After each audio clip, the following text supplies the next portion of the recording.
To end the channel, we're going to take a look at Van Halen Excess All Areas.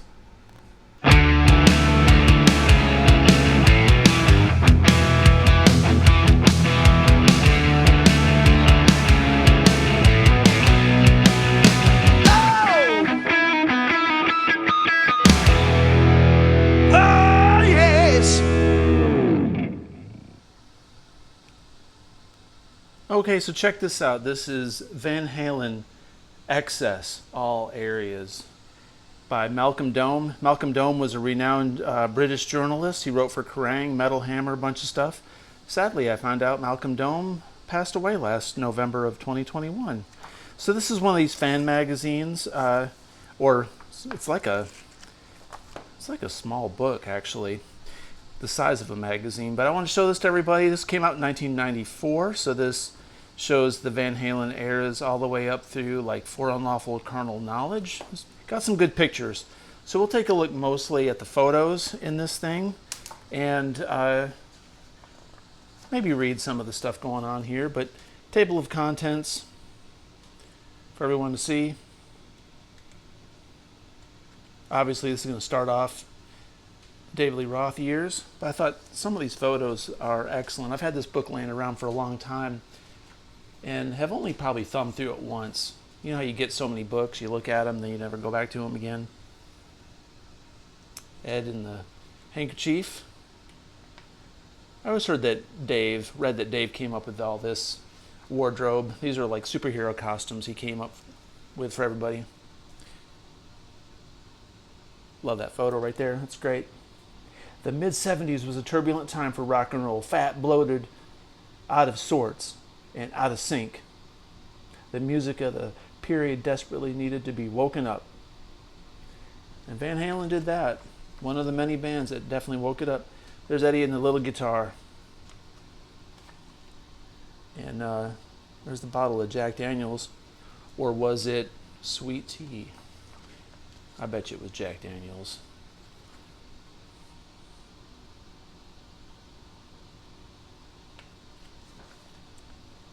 Yeah, primarily we're going to look at photos today. If something catches my eye, we may read a little bit.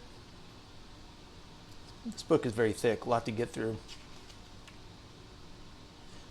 Running with Those Devils. Still remember the very first time I heard Van Halen. It was 78.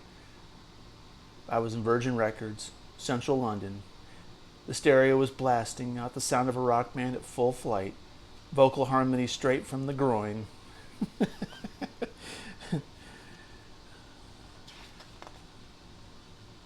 I don't believe Van Halen could have achieved what they did were it not for Montrose. Interesting.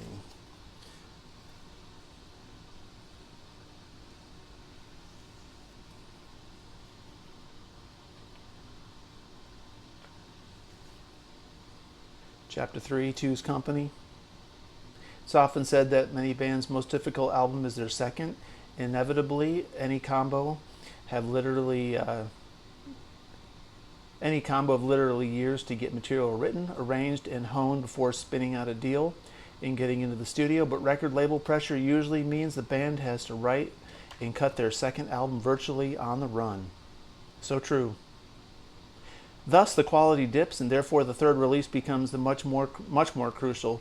To most people, Van Halen 2 suffered from this scenario. I don't know. I was 9 when that came out. I love it personally. I think not every album starts off with a great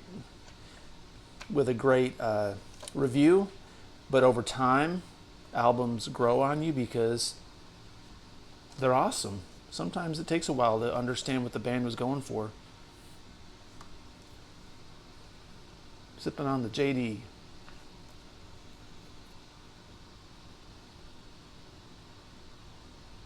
Great pictures in here. Great pictures. Chapter 4, Bring On the Women.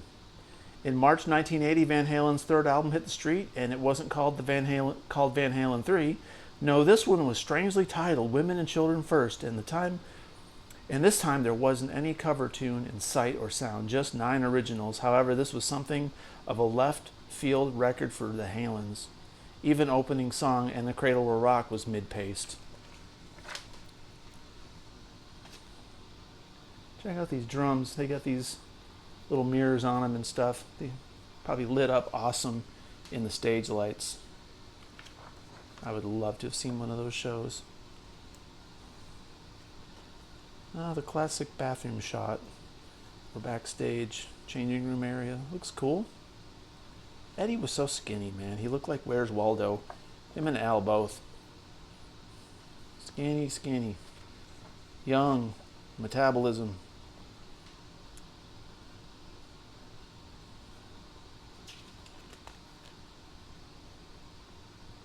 It looked like they were in high school there.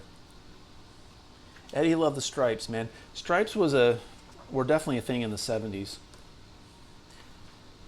All right, so look at this. They got these bombs out there. There's Mikey playing piano, keyboard. I bet you he was doing "And the Cradle Will Rock" on that. That's cool. You rarely see pictures of Mike behind the keyboard like that.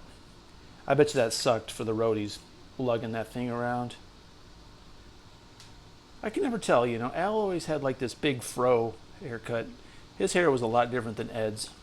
One of them must have followed their mom's traits and one their dad. Happy Trails. You're kidding. In '82, Van Halen went back to the covers, releasing their own version of Roy Orbison's "Oh Pretty Woman." Yeah, dive her down. Kind of weird they stuck this picture of Eddie with a Music Man from 1992, 93 in there at that point in the book, but that's okay. Again, someone was looking for a hit. So along came Pretty Woman. All I can say is at the time, whenever our heads were at, we did the best that we could. There's Dave flying high. How on earth do you jump that high?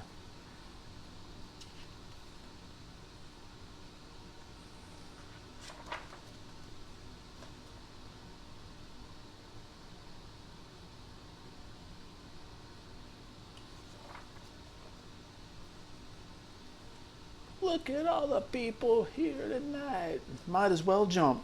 Early in '84, the year of George Orwell's nightmarish version of the demise of personal freedoms, Van Halen released their sixth album. They called it 1984, thus setting out their stall to dominate the year and make it their own. And so did they.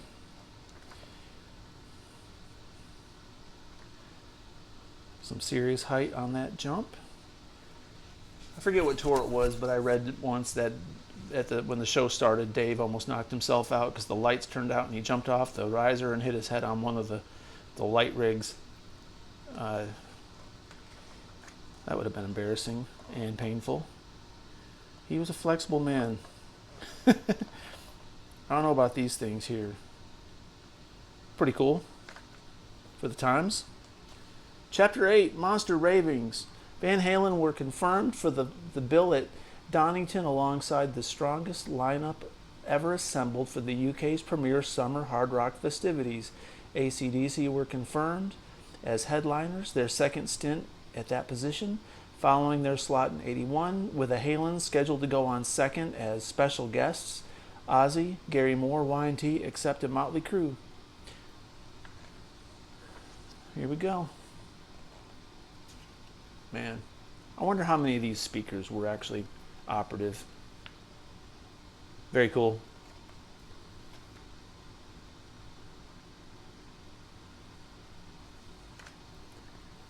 Dave there. Wouldn't it be cool to be one of these people in this picture and be like, man, I was there? It's all dudes, man. I guess they brought all the girls backstage. Dave had primed them all and got them ready to go. Roadies brought them back, just left all the boyfriends out there. All right. Chapter 9, Crazy Times Ahead. Dave Roth began, no, it's Dave Roth, not David Lee Roth. It's serious when it's Dave Roth. Dave Roth began in '85 by recording the solo EP of cover versions titled Crazy from the Heat, splitting temporarily from Van Halen. Dave hauled in musicians such as Edgar Winter on keyboards, Eddie Martinez, Sid McGuinness, Dean Park on guitars, Willie Weeks on bass, and Brian Mann, James Newton Howard on synthesizers, and John Robinson on drums. I like Crazy from the Heat.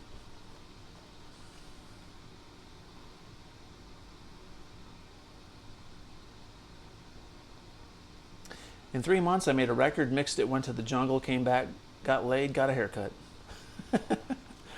In Dave's book, Crazy from the Heat, he talks about getting lost in the jungle and how he almost missed the US Festival because he couldn't get out. There was no way to call. No one. They thought they were doomed. I mean, they were legit stuck, him and a couple people. He looks kind of like Bret Michaels there. Well, I should say Bret Michaels looks like him. I mean, Bret designed his look after Dave, as did everybody that were vocalists in the 80s for metal. Very cool, very cool. Oh, here we got the big microphone, David Lee Roth mic.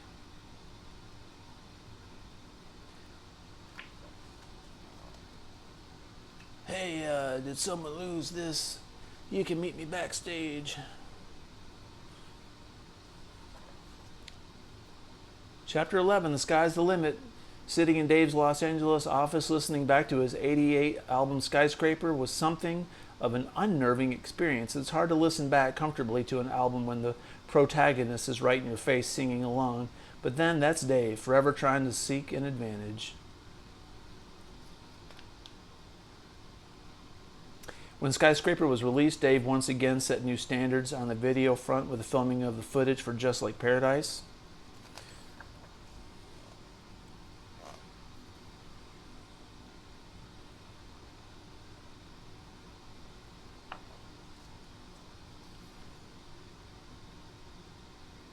Dave was so happy, man. Very photogenic. Ooh, I love these pictures when you see Ed playing non-Kramers. Him playing that one pickup Les Paul. I think that was a Burst, 58 or 59.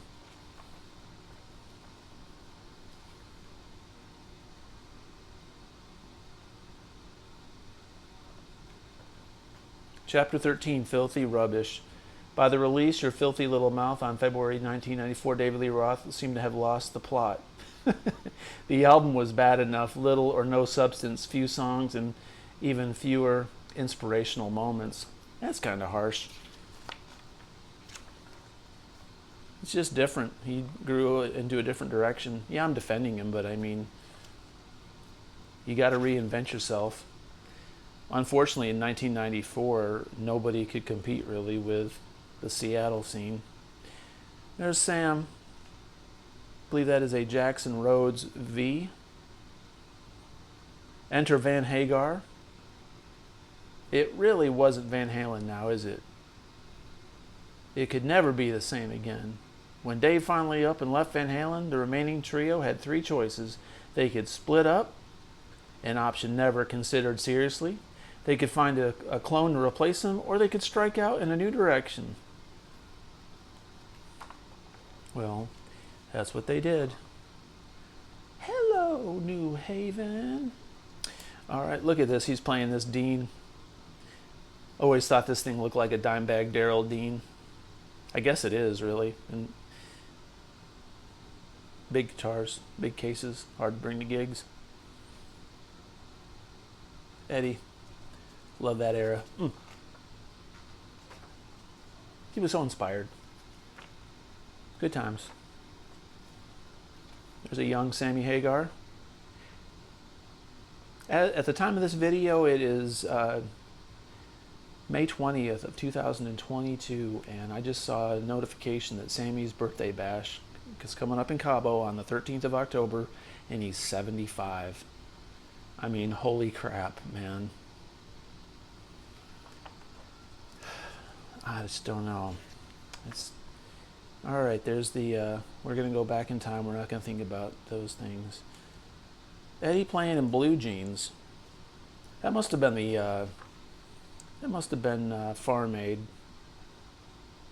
Had to have been when they did Rock and Roll. Now that right there would be a great poster. It's too bad this thing is cut, is on the scene, but that's a fantastic shot. So cool. Ed back in the stripes. Chapter 15, Eat 'em and Laugh. What 5150 had proven to the world was Van Halen's durability, even though the lineup had changed.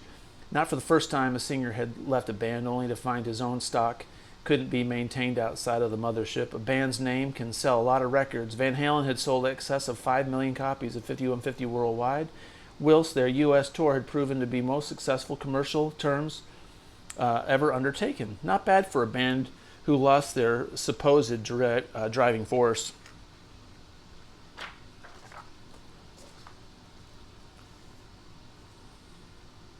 If I had a pair of these pants like this, I would rock them. I really would. I'd wear those on stage.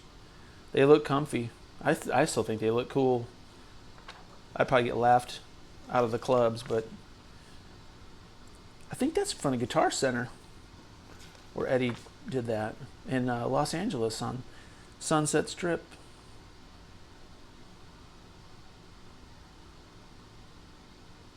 When OU812 was released, it received more critical brickbats than applause. It didn't sound dynamic enough and fresh up against Dave's Skyscraper. I would take OU812 over Skyscraper any day. Check out Big Al playing the Dean, doing some finger tapping. That Dean's got block inlays. Big block inlays. It looks like a, well, no, that's not a brass nut, it's a locking nut. Obviously, it's got a Floyd on it. Cool. Big block inlays on a Dean. Neat. There's the pint-sized whiskey drinking person himself, Mikey. I'm going to tear this playhouse down. All right.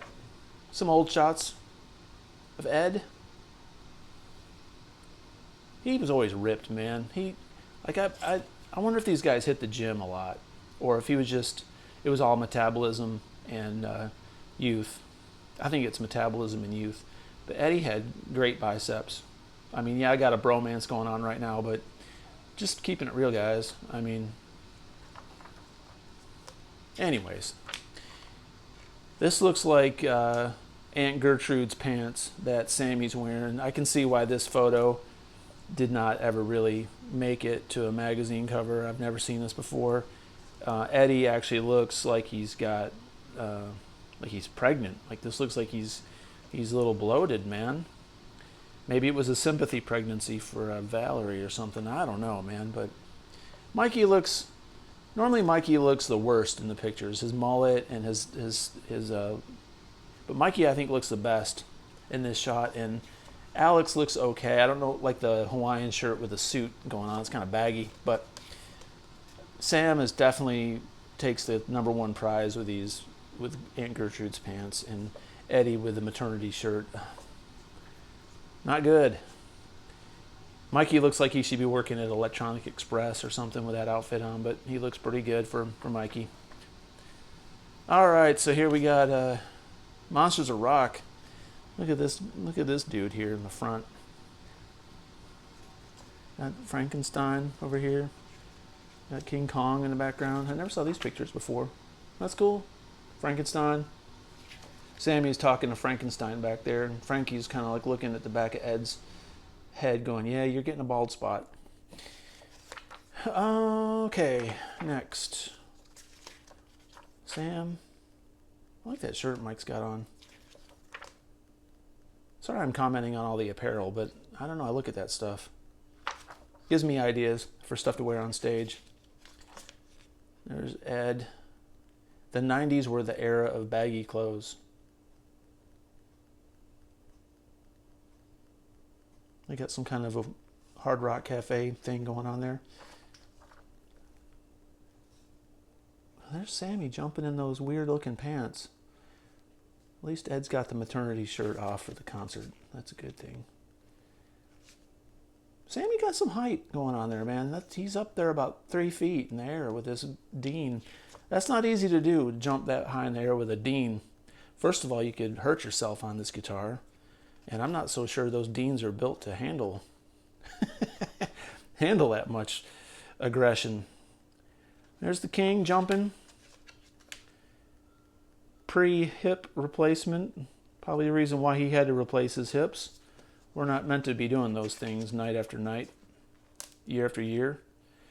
Al with these big toms, man. These roto toms. Love it. Ludwig set. Cool. Sammy with the pre-Britney Spears microphone. Eddie wearing these big baggy pants again. The Excess All Areas. Very great shot. Wish the brightness on that was turned down a little bit, but got Sammy playing a Jackson V, Rhodes V, and Eddie playing the 5150 Kramer. Another shot of Sammy here. I don't know, that might be a Washburn. No, I bet you that's a Kramer. He's got the angled pickup in it. I think he had a red Kramer that was around that era. Sammy was never devoted to just one guitar. Eddie playing the Steinberger. He's got a plethora of wardrobe decisions going on there. Sweatpants, strange printed shirt. He's got the handkerchief, tank top, playing the Steinberger. That picture right there epitomizes 1987, 88. That is perfect. If you had to look up what 1988 looked like, whoops, sorry about that, guys. What 1988 looked like, that's what it would look like in the dictionary. Cool. This is getting close to For Unlawful Carnal Knowledge. This looks like this was off of the OU 812 tour. I can tell by Sammy Hagar's long hair. He had the best hair on the OU 812 tour. That might have been Tokyo. That looks like a Montrose picture. That's not a Van Halen picture. I think Sammy joined Van Halen when he was like 40. That certainly wasn't a Van Halen picture. Look at these toms, man. Look at all these. Al's kits just amaze me. I love that one that's at the Guitar Center on Sunset. It's still out there. It's been a few years since I was out that way. And then Ed with a Music Man. Another old picture of Sam. And that's it. There's the discography with all the songs listed on it for reference. And we'll end it with that. Couldn't be any better. We miss you, Ed. Glad to have the memories. There you go, guys. Van Halen, Excess All Areas.